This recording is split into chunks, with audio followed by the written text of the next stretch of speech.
Garima first of all, welcome to INS. Thank you so much. It's my debut here, so I'm really excited. Wish me luck. गरिमा जी, सबसे पहले आपसे जानना चाहेंगे कि office चलो मुसद्दी की बेटी ये शो करने का मेन रीजन क्या था? एक्चुअली एक रीजन हाँ क्यों बोली? एक्चुअली एक रीज़न नहीं है, काफ़ी सारे रीजंस हैं. One is eagle films 60s से चलता आ रहा है. 60s में 70s 80s 90s to now. तो एक ऐसा प्रोडक्शन हाउस जो तब से चल रहा है जब से मैं पैदा भी नहीं हुई थी. दैट मीन्स कितना रिनाउंड है और कितना अच्छा काम कर रहा है कि इतने साल टिकना कोई आम बात नहीं है आजकल के. विदाउट टेकिंग एनी नेम्स, बहुत सारे ऐसे प्रोडक्शन हाउसेस हैं जो कि काम कर रहे थे लेकिन अभी बिल्कुल गायब हैं इतने से ही सालों में. बट ये टिके रहे, दैट इज़ काबिलियत तारीफ. And generation by generation everybody is handling it so beautifully. Secondly, office अपने आप में एक बहुत बड़ा ब्रांड है, एक फ्रेंचाइज है. और जब आप किसी ऐसे फ्रेंचाइज से जुड़ते हैं तो बहुत बड़ी आपके ऊपर रिस्पॉन्सिबिलिटी आती है. But when you take it as a challenge and when you say yes for it, you just go for it. Thirdly, it was comedy. And acting में सबसे ज़्यादा डिफ़िकल्ट ही कॉमेडी होती है. मैंने इसके पहले एक कॉमेडी शो किया था, मुझे बहुत मज़ा आया था. And to be very honest, मुझे ये करने में उससे दुगना मज़ा आया है. So it was a win win for me. And ये मेरा कैरेक्टर क्योंकि बहुत ही न्यू था. कोई भी पुराना जो कैरेक्टर था, उषा जी जो प्ले करती थी, असावरी जी, उनका सिर्फ जो चार्म था वो हमने इंटैक्ट रखा. बाकी इंटायरली ये पूरा कैरेक्टर मैंने स्क्रैच से पूरा नए तरीके से बनाया है. Of course all thanks to the director बहुत अच्छे हैं. मैं उनसे मिलके बहुत खुश हुई थी. एक डायरेक्टर का विजन जो होता है एक एक्टर को हेल्प करता है. हाँ और ना. Yes for me. आपके कैरेक्टर की बात की जाए तो हमें ऐसा लग रहा है कि पोस्टर्स देख के ऐसा लग रहा है कि सोशल मीडिया रेलेवेंट होगा या रील बनाता होगा. तो क्या कहेंगे उसके बारे में? एब्सोल्युटली, क्योंकि अभी हमको जो ऑडियंस है उसमें जेनजी जनरेशन को भी केटर करना है. और जेनजी सबसे ज़्यादा सोशल मीडिया ही करती है, उससे इंटैक्ट रहती है, रील्स बनाती है और बहुत ही ज़्यादा ट्रेंडिंग रहती है. ऑफ कोर्स जहाँ गरिमा है वहाँ टॉपिक ट्रेंडिंग तो होगा ही. बट क्योंकि ये चार्मिंग चारोल थी तो इससे और भी ज़्यादा इस चीज़ का ध्यान रखना पड़ा कि I cater to Gen Z generation through social media. Show की बात की जाए तो एक कल्ट शो रहा है जो करप्शन और ब्यूरोक्रेसी के सटायर करता है. मतलब पुराना जो शो था मुसद्दीलाल, तो वो जो है करप्शन और ब्यूरोक्रेसी के ऊपर सटायर करता है. तो आज के डिजिटल और पॉलिटिकली सेंसिटिव दौर में क्या आपको लगता है कि उस तरह का शार्प ह्यूमर क्रिएट करना ज़्यादा डिफिकल्ट हो गया है? डिफ़िकल्ट तो नहीं. आई थिंक तरीके बदल गए हैं. सी ऑफ कोर्स करप्शन उस ज़माने में भी था, करप्शन इस ज़माने में भी है. और होपफुली क्योंकि हम इंडिया में रहते हैं तो शायद आगे भी रहेगा ही. ऐसा ही हमारा ये शो आगे भी बनता रहेगा.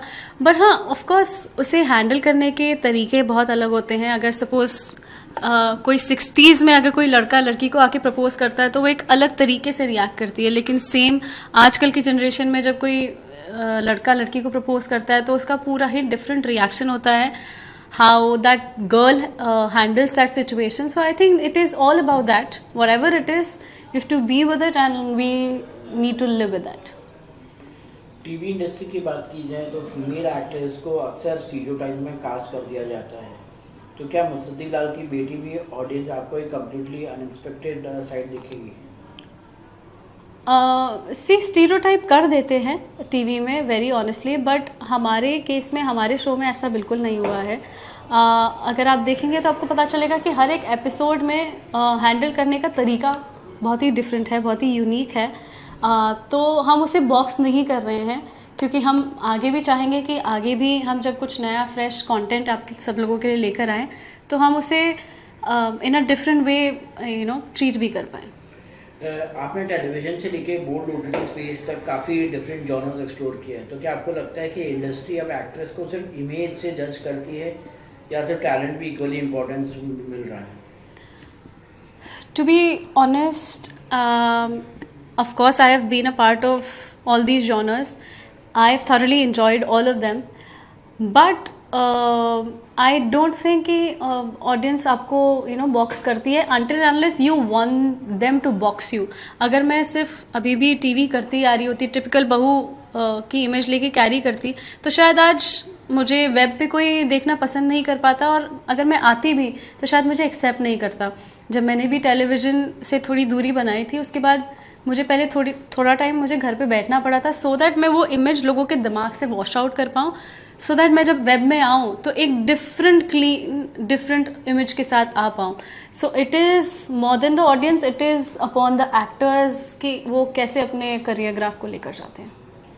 आपने जैसे ओटीटी शोज किया, गंदी बात और ट्रिपल एक्स के बाद सोशल मीडिया पर काफ़ी डिबेट हुई थी, तो क्या आपको लगता है कि ऑडियंस ने परफॉर्मेंस और एक्टर्स को पर्सनल कैरेक्टर के बीच का डिफरेंस समझने से मना कर दिया था? No, I think they reacted on the situation. Certain एक कुछ sensitive सीन था एक, क्योंकि वो जो पोजीशन थी वो काफ़ी सेंसिटिव, और क्योंकि हमारे देश को चलाने वाले वन ऑफ द प्राइमरी लोग थे, उन लोगों का इंक्लूड किया गया था, that is why it was टची for them. Otherwise I don't think कि वेब पे ऐसा कुछ दिखाते हैं जो हमारी रियल एक्चुअल सोसाइटी में नहीं हो रहा होता है। वेब में वही सब कुछ दिखता है जो हमारी रियल सोसाइटी में चल रहा होता है। सो आई डोंट थिंक किसी को उस चीज़ से आपत्ति थी। आपको लगता है कि आज भी एक्ट्रेसेस को प्रोफेशनलिज्म के नाम पर अनकंफर्टेबल चीज़ें एक्सेप्ट करने का प्रेशर फील होता है? You know what, may be शायद मेरी जगह कोई और एक्टर होगा तो उसका कोई कुछ अलग जवाब देगा, but I feel it is all very personal. आप चाहो तो यू नो उसे पर्सनली ले सकते हो, एंड आप चाहो तो उसे पर्सनली नहीं भी ले सकते हो। आई मीन हमारी इंडस्ट्री में टू बी वेरी ऑनेस्ट कोई फोर्स नहीं है किसी भी चीज़ का। अगर सर्टन लोग अगर कुछ बोलते भी हैं कि अगर आपको एक रोल के लिए अगर आपको कॉम्प्रोमाइज़ करना पड़ता है, so it is my personal choice. कोई भी प्रोड्यूसर आके आपसे फोर्स नहीं करता है कि you have to give in to that moment, it is upon you. आपसे पूछा जाता है, अगर आप हाँ करते हैं तो ही वो आप उस सिचुएशन में पहुंचते हैं। बिना किसी के हाँ किए आई डोंट थिंक कि कोई किसी के घर पे रात के 10 बजे पहुंचेगा ये एक्सपेक्ट करके कि मेरे को रोल मिलेगा। आज सोशल मीडिया के ज़माने में ट्रोलिंग इंस्टिंक्ट हो जाती था, आप क्रिटिसिज्म और मॉरल पोलिसिंग के बीच कैसे लाइन ड्रॉ करते हैं? ऐसा बोलते हैं कि एक्टर्स बहुत ही मोटी चमड़ी के होते हैं, they are thick skinned, and of course trolling भी होती है, but it's a part of our professionalism. हम अगर इस चीज़ को रोज़ इतना सीरियसली लेंगे तो शायद हम जी भी नहीं पाएंगे। तो you have to develop that thick skin for that, and कभी कभी वो क्रिटिसिज्म लेना भी ज़रूरी होता है फॉर योर इंटरनल ग्रोथ। तो मैं बहुत ही सिलेक्टिव लेती हूँ कि जिससे मुझे लगता है कि हाँ probably that person is saying something for my betterment, तो मैं शायद उसको पढ़ के सीखने की कोशिश करती हूँ और आगे बढ़ती हूँ। और जो मुझे लगता है कि बहुत ही अननेसेसरी नॉइज़ है तो मैं उसे कैंसिल आउट कर देती हूँ।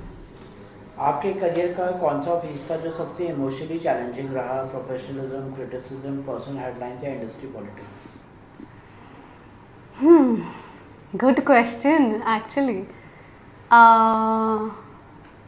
इमोशनल पॉइंट वो था जब मैंने टेलीविज़न छोड़ा था, और उसके बाद मुझे ये पता था कि मेरे पास काम आ रहा है, लेकिन उस काम को मना करना, घर पे बैठना, जब आपको पता है कि एक जगह से आपकी एक स्टेबल इनकम आ सकती है, आपको पता है कि वहाँ से रेगुलर चेक्स आ सकते हैं, उन सबको छोड़कर, उन सबको ना कहकर आप घर पे बैठे हो और कुछ काम नहीं कर रहे हो। Deliberately you are sitting at home not doing work, जब आपके पास काम आ रहा है, और उस समय जब ना बोलना पड़ता है तो दिल पे पत्थर रखना पड़ता है। आई think it was a very good decision. ऐसा बोलते हैं जब शिव जी आपकी परीक्षा लेते हैं तो आपको हर तरीके से हर नाव में बिठाते हैं, उसके बाद ही सीज कि आप एट लास्ट कौन सा पाथ चूज कर रहे हैं, and that is what I did and was required.